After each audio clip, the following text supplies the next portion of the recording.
quand je me suis réveillée du coma, je pensais pas me retrouver ici ou quoi et témoigner parce que c'est vrai que je pensais vraiment que ma vie était finie et que je retrouverais plus une vie normale. Je m'appelle Laura Webel, j'ai 20 ans et je suis la seule rescapée d'un accident d'avion. Le 5 août 2021, j'ai été victime d'un accident d'avion avec ma famille. Pendant nos vacances, on faisait en fait le tour de France en avion de tourisme. Mes parents étaient partis de Nantes. Moi, j'étais en Alsace avec mon frère. Ils étaient venus nous récupérer pour donc continuer nos vacances. Donc on est parti d'Alsace à Annecy, puis d'Annecy à Sarlat, et c'est sur ce trajet-là que le crash s'est déroulé. On avait souvent l'habitude de prendre l'avion, mais c'était surtout pour une journée en fait autour de Nantes. Mais là, c'était la première fois qu'on partait vraiment tous les quatre en vacances avec l'avion. Ouais.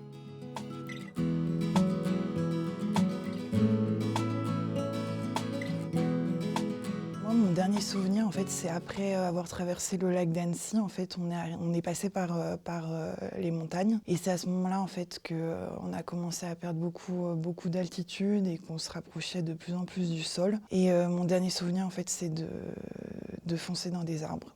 Et après, je me souviens de presque rien. J'ai eu de la chance parce qu'en fait, l'avion il s'est crashé proche d'une route. Et en fait, des touristes sont tout de suite venus me secourir. Ils m'ont tout de suite sorti de l'avion, mais ça s'est vraiment joué à quelques secondes près parce que après c'était trop tard pour le reste de ma famille en fait. On m'a tout de suite héliportée au CHU de Lyon où on m'a mis en fait en coma artificiel pendant 2 mois.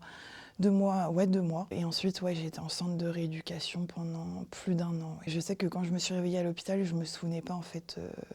Je comprenais pas pourquoi j'étais à l'hôpital. Donc en fait, c'est un médecin qui est venu en fait m'annoncer ce qui s'était passé. Mais en fait, quand il me l'a annoncé, je m'en souvenais. Je pense que j'avais du mal en fait à réaliser en fait ce qui s'était passé, quoi. Je me posais des questions parce que mes grands-parents étaient très souvent là, mes amis aussi, et c'est vrai que j'ai envie de dire tout le monde était présent sauf mes parents et mon frère, donc c'est vrai que c'est un peu ça aussi qui m'a fait me poser, où je me suis posé des questions parce que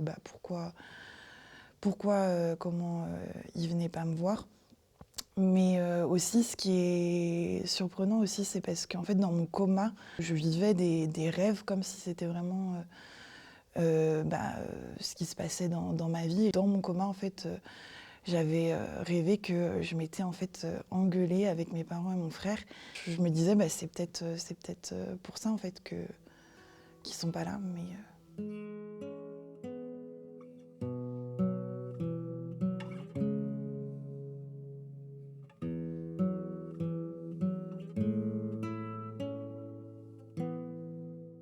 C'était compliqué parce que je pouvais pas rentrer régulièrement chez moi ou voir mes amis aussi qui sont à Nantes, ma grand-mère. Mais je pense que ça m'a fait aussi du bien en fait d'être en dehors de chez moi pour me reconstruire, j'ai envie de dire ailleurs et mieux revenir. D'un côté, ça a été, je pense, une bonne décision. Ouais.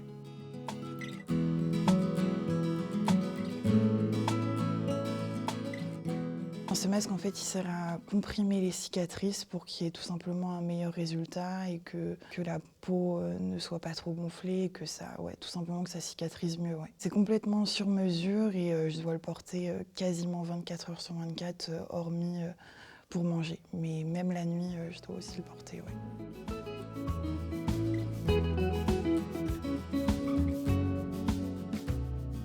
Depuis septembre 2023, j'ai repris des études.